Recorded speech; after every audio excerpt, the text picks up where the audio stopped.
Hey there guys, today we're going to be taking a look at the Texas Chainsaw Massacre game running on the AMD Ryzen 5 5500U. I'm Now this being game just came chased. out recently. I actually got it on the Game Pass. And I've only played a little bit of it. So far I'm not liking it. It's very much just like Dead by Daylight, and I was not a fan of Dead by Daylight really. So I don't think I'm going to keep playing this.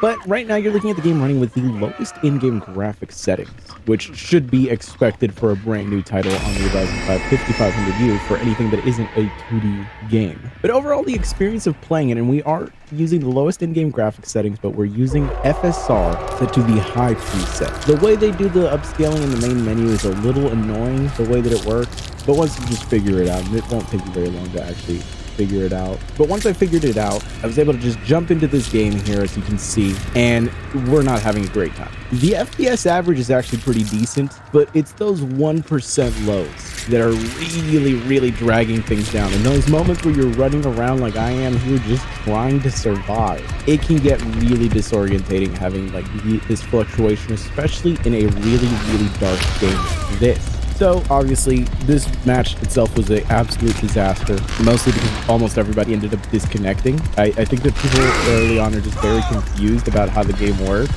as am I. I don't really like understand it, but I think a lot of people really just are super frustrated and like they end up just quitting the game. But after switching to FSR set to its lowest setting, so the highest performance preset pretty much, the performance uplift is pretty substantial. Now our 1% lows are at a range where this is actually playable, this is actually functional, and our FPS average is also looking really nice because it's above 60. But of course we are using FSR at the performance preset. I'm not 100% sure what version of FSR they're actually using in this game. I really couldn't find that information anywhere on the internet. I would hope that they're using 2.0, but as I came up into the surface, things started to look a little messy. Specifically because there is all of this grass here where you get a lot of shimmering because of the fact that the grass blades themselves aren't exactly being rendered very properly due to FSR. That's really the biggest deal breaker for the most part. I thought that FSR looked okay for the most part, especially like in the underground section, but it's that grass that really starts to look really bad because it's just shimmering the whole time. So again, I'm almost positive that this is FSR 2 point something, might be 2.0, 2.1, 2.2. Who knows exactly what it is? Besides probably the developers and maybe anyone who had access to that information that I just can't find on the internet. But this was really the biggest downgrade in terms of going with FSR at the performance preset. Overall, I genuinely think that it can be a very playable experience like this. Just one of those things if you can tolerate the FSR image quality. Certainly not going to be a remarkable experience by any means.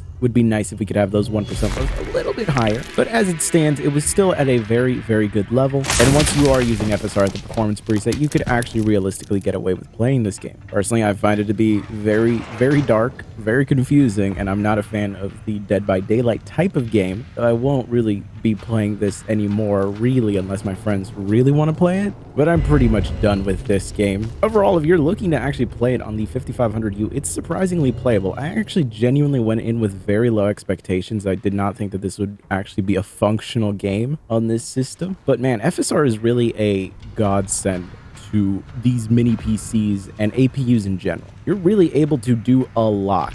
When a brand new title can come out in 2023 that is not just some 2D indie game, but a full-blown 3D DirectX 12 game, and we're able to get this level of performance out of it, well, I'm pretty happy with that.